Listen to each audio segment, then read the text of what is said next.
मुझसे लोगों ने बोला कि मेष और सिंह राशि के बाद वर्तमान समय में आने वाले समय में किस राशि का उच्चतम राजयोग है। मैंने बोला वृश्चिक। वो भी अपनी कुंडली में देखेंगे कि जब चंद्रमा 7 नंबर पर बैठा हो, चंद्रमा जब 8 नंबर पर बैठा तो वृश्चिक राशि होगी, चाहे वो केंद्र में बैठा हो चाहे वो कहीं भी बैठा हो, उसका स्वामी मंगल होता है। मेरे पास एक कुंडली आई थी, क्योंकि मैं न इसकी कोई फीस लेता हूँ ना कोई इसमें मेरा प्रोफेशन है, मेरा अध्ययन है इसमें, क्योंकि मैं एस्ट्रोलॉजर भी हूँ। तो वो आई, तो कुंडली स्ट्रांग थी। वो किसी संस्था में कार्यरत था, बहुत साल उसने काम किया। एकदम से राजयोग आया। उसके केंद्र में 8 नंबर में चंद्रमा मंगल के साथ बैठा था। 10वें स्थान पे शनि शुक्र के साथ बैठा था। स्ट्रॉन्ग था। 11वां स्थान, 12वां स्थान। तो उससे मिला वो तकरीबन 45 साल पहले। आया, पूछा उसने कि वृश्चिक राशि है मेरी, अभी तक तो सुख मिला नहीं, क्या मैं संन्यास ले लूँ। मैंने कहा नहीं, संन्यास नहीं लेना है तुमको, तुम एक मूवमेंट पे तैयार हो जाओ और चलते रहो। उसने मूवमेंट पे तैयार किया, क्योंकि उसकी जिसकी भी मेष वृश्चिक राशि होगी, यदि उसका मंगल का प्लेसमेंट उसी राशि में होगा तो मंगल 1 और 8 नंबर का मालिक होता है। 8 पे या 1 पे बढ़ जाए मेष राशि में या वृश्चिक राशि में तो उच्च में होता है। और उच्च का मंगल नंबर 10 में मकर राशि में देखा गया है। उसका था, मेहनत किया, भगवान पे विश्वास था, किसी देश का सर्वश्रेष्ठ व्यक्ति बनाऊं। पर भाग्य दुर्भाग्य देखिए कि पिछले 8-10 सालों से वो परेशान था। मुझसे फिर मिला। मैंने कहा घबराओ मत, 2024 से 2029 तक तुम्हारा समय बहुत अच्छा है, फिर तुम टॉप पे जाओगे। हुआ भी ऐसा। हनुमान जी की सेवा करना, पढ़ना, जानवरों को खाना खिलाना, पक्षियों को खाना खिलाना, सुबह से एक्सरसाइज करना, वो करता रहा। That is called the motivation of the वृश्चिक राशि। और वो बढ़ता है। डिटर्मिनेशन होना चाहिए कि उसको जाना कहाँ है। मैंने कई बार अपने वीडियोज़ में बोला कि ये जो वृश्चिक राशि है ये बहुत अच्छी राशि है, क्योंकि इसका स्वामी बिच्छू होता है। उसमें घबरा मत, तर्क अच्छे दो, संसार के प्रति अच्छा काम करो, जानवरों की सेवा करो, मांस मछली शराब से दूर रहो। ये इसमें माइनस योग होते हैं। और जहाँ योग होंगे वहाँ तो दिक्कत होंगी। बोले हाँ महाराज।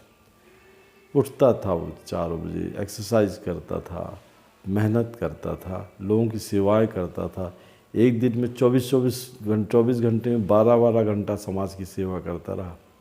और मुझे लगता है कि आने वाला 2024 से 2029 तक का उसका समय बहुत अच्छा है और वो आगे बढ़ेगा। मैं तमाम वृश्चिक राशि वालों को कहना चाहता, कुंडली खोल के देखिए। यदि replacement of Guru, Jupiter, Saturn, Mars is in very nice position in your कुंडली, 1, 4, 7, 10 पे बैठे हुए हों, तृतीय और नवम भाव में ये ग्रह बैठे हुए हों, चाहे गुरु हो, चंद्रमा हो, लग्न में बैठा हो, जहाँ भी बैठे होंगे, आपको बढ़ने से कोई नहीं रोक सकता। वृश्चिक राशि का एक ही माइनस पॉइंट है, निर्णय तो ले लेते हैं वो, उसमें इम्प्लीमेंटेशन नहीं कर पाते। धैर्य होते हैं, बड़ी बड़ी आँखें, सुंदर। आपने यदि बचपन में उसका मोटिवेशन हो जाए, मैंने और कुंडलियाँ भी देखी, एक बच्ची की कुंडली देखी, उसका नाना था। क्या नाना था उसका? इधर तो देख, उसका नाना था। वो उसको बोलती थी टोप्पो नाना, क्या बोलती थी? अब वो बचपन से उसके अंदर मोटिवेशन देता रहा, क्योंकि उसने उसकी कुंडली देखी थी। एक दिन उनके माँ बाप आए, अरे बोले कि हमारी बच्ची तो बहुत अच्छा पढ़ती है।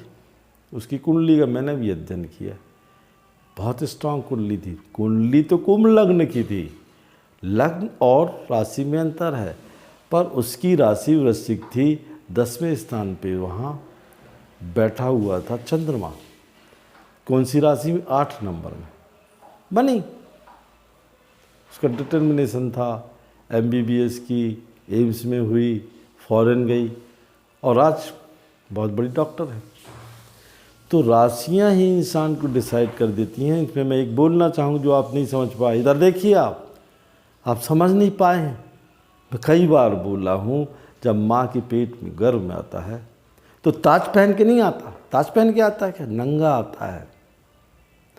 और उसी समय वो ग्रह नक्षत्र उसकी ज़िंदगी के फल लिख देते हैं। बाहर आता है, ग्रह मंडल के असर होते हैं, जो राशियाँ बनती हैं, रास्ते बनते हैं। और जहाँ तक मैंने वृश्चिक राशि के संबंध देखा, स्टार्टिंग ट्रबल में है, संघर्ष में है, कठिनाई में है। पर 15, 18, 17 साल के बाद जब शुक्र आता है उनका पावरफुल, यदि वे उच्च में है, तो उनको परमात्मा भी किसी पोस्ट से, देखो इधर बना रहे हो, देखते नहीं हो तो हम समझते नहीं हो इस भीड़ में, वो वहाँ तक पहुँच जाता है। व्यवधान तो आए ना उसको, पर वो पहुँच गया। क्योंकि मैंने देखा था उस बच्ची को, पढ़ती थी, लिखती थी, सोचती थी, और उसका एक नाना था, टोप्पो नाना, उसने उसको मोटिवेशन दिया कि तेरे को डॉक्टर ही बनना है, डॉक्टर ही बनना है, परीक्षा देना है। परीक्षाएं दी, मास्को गई, फॉरेन गई, डॉक्टर बनी। तो वृश्चिक राशि का बचपन में यदि मोटिवेशन कर दिया गया हो, पैदा होते साथ उस बच्चे को बता दिया जाए कि ये बनेगा तो IAS, IPS, क्योंकि एडमिनिस्ट्रेटिव मंगल है वहाँ, सेनापति, पुलिस अधिकारी, एडमिनिस्ट्रेटिव अधिकारी। और भाग्य देखिए उस बच्ची का, डॉक्टर की, MS की। और फिर पता नहीं लौट के आई, मुझसे मिली, क्योंकि वृश्चिक राशि थी। बोली महाराज क्या मैं IAS दे सकती हूँ? इधर देखो। बोली कि IAS दे सकती हूँ। मैंने कहा दो। अब देखिए उसने IAS भी दिया और डॉक्टर होने के बाद प्रशासनिक अधिकारी बनी। तो अगर इस समय ब्रह्मांड में सबसे स्ट्रांग सिंह राशि के बाद कोई राशि है तो वृश्चिक राशि है। और उनका भाग्य 2014 से लेके, अभी से नहीं, 2037 तक बहुत अच्छा है। उनके स्टार्स अच्छे हैं। तो मैं प्रार्थना करता हूँ, आप लोग को आशीर्वाद देता हूँ, इस राशि वालों को खूब बढ़ो। यदि कोई पत्थर पहनना हो श्रीमान जी तो मूंगा पहनिए, नहीं पहन सकते नहीं है, लाल रंग का धागा हाथ में पहनिए, आपके बढ़ेंगे काम। जय सिया राम।